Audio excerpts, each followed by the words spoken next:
अग्रवाल जी, प्रदेश के खेल और युवा कल्याण विभाग के मंत्री श्री गिरीश यादव जी, प्रदेश के चिकित्सा स्वास्थ्य विभाग के मंत्री श्री मयंकेश्वर शरण जी, प्रदेश के खाद्य और रसद विभाग के राज्य मंत्री श्री सतीश चंद्र शर्मा जी, जिला पंचायत अध्यक्ष श्रीमती रोली सिंह जी, महापौर श्री गिरीशपति त्रिपाठी जी, माननीय विधायक श्री रामचंद्र यादव जी, माननीय विधायक वेद प्रकाश गुप्ता जी, माननीय विधायक अमित सिंह चौहान जी, पूर्व सांसद श्री लल्लू सिंह जी, भारतीय जनता पार्टी के जिला के अध्यक्ष श्री संजीव सिंह जी, महानगर अध्यक्ष श्री कमलेश श्रीवास्तव जी, पूर्व विधायक गोरखनाथ बाबा जी, कुलपति आचार्य नरेंद्र देव कृषि एवं प्रौद्योगिकी विश्वविद्यालय प्रोफेसर विजेंद्र सिंह जी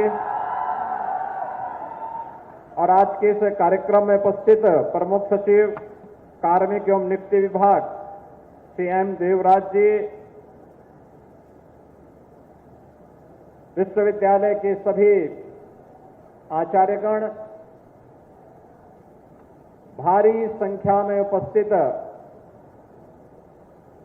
प्रदेश के मेरी युवा शक्ति के प्रतीक नौजवान साथियों, बहनों और भाइयों,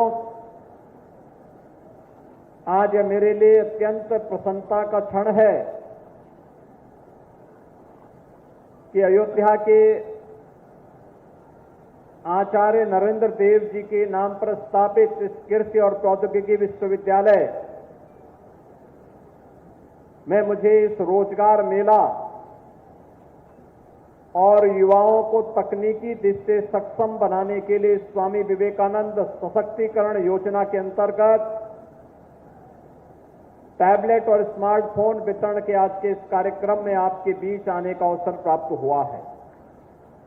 मैं इस अवसर पर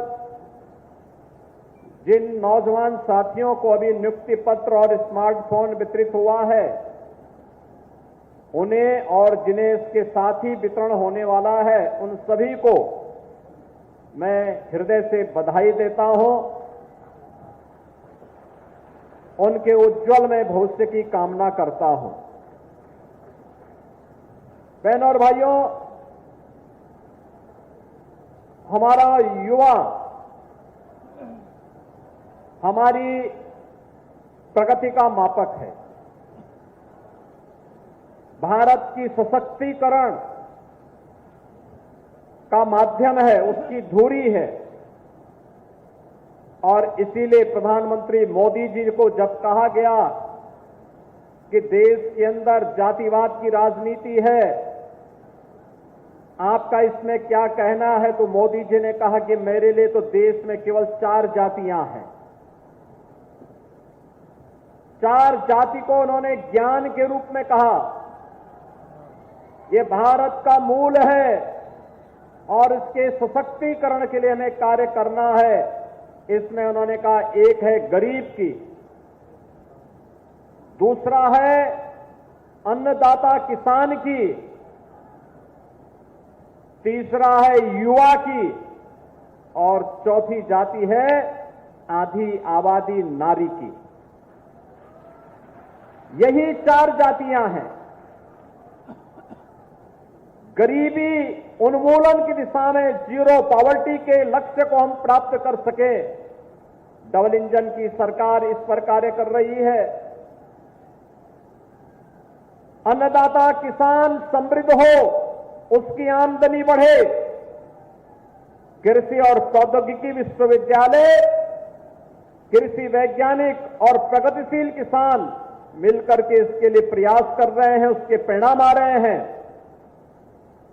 हमारा युवा तकनीकी दृष्टि से सक्षम बनकर के अपनी प्रतिभा और अपनी ऊर्जा का लाभ राष्ट्र निर्माण के प्रवर्तमान अभियान के साथ जुड़ करके कर सके, इसके लिए उस युवा को रोजगार मिले, उसको नौकरी मिले, उसका हम कौशल विकास कर सके, तकनीकी दृष्टि से सक्षम बना सके। इसके लिए सरकार के स्तर पर, डबल इंजन सरकार के स्तर पर निरंतर प्रयास हो रहे हैं। तो नारी सशक्तिकरण के लिए जो प्रयास किए जा रहे हैं, बेटी बचाओ बेटी पढ़ाओ से लेकर के लगातार अलग अलग क्षेत्र में जो प्रयास प्रारंभ हुए हैं, आज उसके परिणाम हम सबके सामने आ रहे हैं। बहनों और भाइयों, आज मैं उसी क्रम में आपके बीच आया हूं। आचार्य नरेंद्र देव जी के नाम पर स्थापित कृषि और प्रौद्योगिकी विश्वविद्यालय आज विकास का एक मॉडल प्रस्तुत कर रहा है। कृषि क्षेत्र की संभावनाओं को देश और दुनिया के सामने रख रहा है। नई नई तकनीकी जानकारी अन्नदाता किसानों को दे रहा है, उनकी आमदनी को बढ़ाने के लिए किए जाने वाले प्रयासों का जोड़ रहा है। तो साथ साथ युवा की क्या भूमिका हो सकती है, युवा की क्या आकांक्षाएं हैं, इन आकांक्षाओं को उड़ान देने के लिए पंख चाहिए, और उस पंख देने के लिए रोजगार और टैबलेट वितरण के इस कार्यक्रम के साथ जोड़ने के लिए मैं और मेरे मंत्रीगण, मेरे सहयोगी मंत्रीगण आज आपके बीच में यहां पर उपस्थित हुए हैं। बहनों और भाइयों, कल मैं अंबेडकर नगर जनपद में था। मुझे बहुत अच्छा लगा। बृहद पैमाने पर वहां पर भी नौजवानों में अपार उत्साह था। आज तो इंद्र भगवान की कृपा हुई कि मौसम बड़ा शानदार है, और आप इतने सुहावने मौसम में इस रोजगार मेले के साथ में यहां जुड़े हुए हैं। नीचे हो सकता है पानी होगा, लेकिन मौसम बाहर बहुत सुहावना है। लेकिन कल तो टेम्परेचर इतना ज्यादा था, पसीना फूट रहा था, लेकिन उस सब के बावजूद भी मैं देख रहा था कि युवाओं में अपार उत्साह था, अपार उत्साह वहां देखने को मिला। और हजारों नौजवानों को रोजगार के, हजारों नौजवानों को टैबलेट वितरित किए गए, हजारों नौजवानों को ऋण वितरण का कार्यक्रम किया गया। और वहां पर लोगों ने देखा है हमारे युवा ऊर्जा के पास कितनी प्रतिभा है। इन सब कार्यों को देखा गया, और आज मुझे इस कृषि विश्वविद्यालय में भी आने का अवसर प्राप्त हुआ। एक साथ यहां की तमाम परियोजनाओं का हम लोगों ने यहां पे लोकार्पण भी किया है और शिलान्यास भी किया है।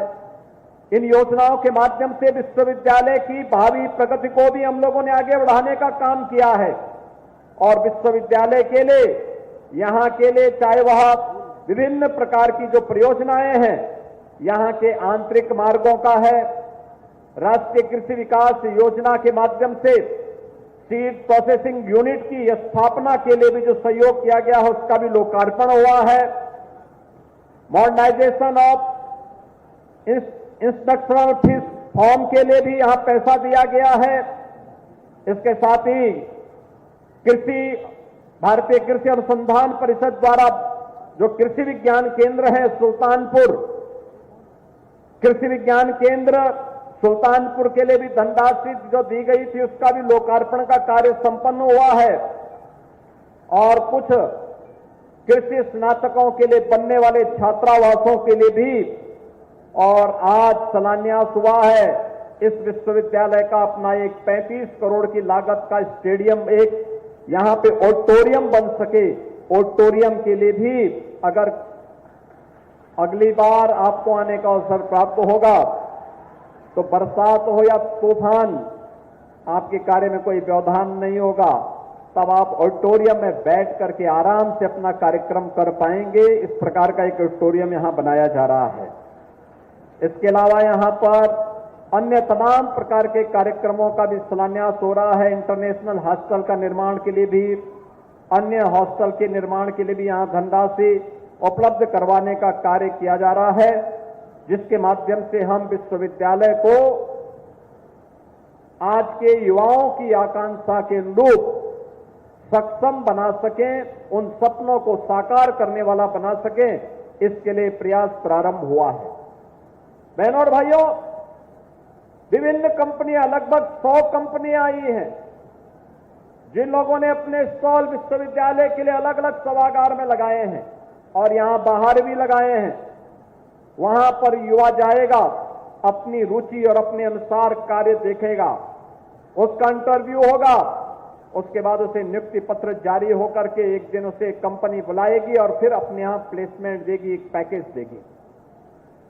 युवाओं के लिए एक अवसर होता है कि वह अपने ज्ञान को बेहतर तरीके से जमीनी धरातल पर, व्यवहारिक धरातल पर उन्हें इंप्लीमेंट कर सकें।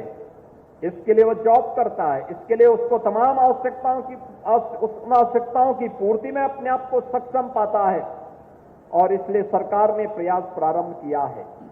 आज सरकार के लिए कदमों का परिणाम है। जब सरकार सकारात्मक होती है, आपकी भावनाओं को समझने वाली होती है, तो बहनों और भाइयों, नौकरी की कमी नहीं होती है। याद करिए, आज से 7 वर्ष पहले इसी उत्तर प्रदेश में क्या हालात थे। हर तीसरे दिन दंगा होता था, पर्व और त्योहार शांतिपूर्ण तरीके से नहीं मनाया जाता था, बेटी और व्यापारी दोनों की सुरक्षा खतरे में रहती थी, प्रदेश में माफिया राज और जंगल राज की स्थिति थी। पिछले 7 वर्ष में प्रदेश ने अपना परसेप्शन बदला है।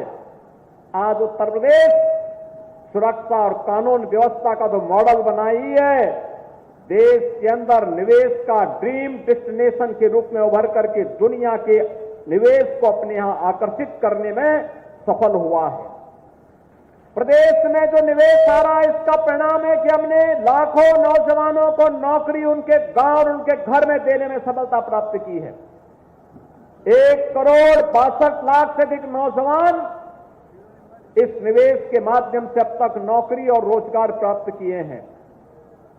स्वरोजगार के लिए 1 डिस्ट्रिक्ट 1 प्रोडक्ट की योजना, विश्वकर्मा श्रम सम्मान और पीएम विश्वकर्मा की योजना, पीएम स्वनिधि की योजना, पीएम रोजगार की योजना जैसी तमाम योजनाओं के साथ ही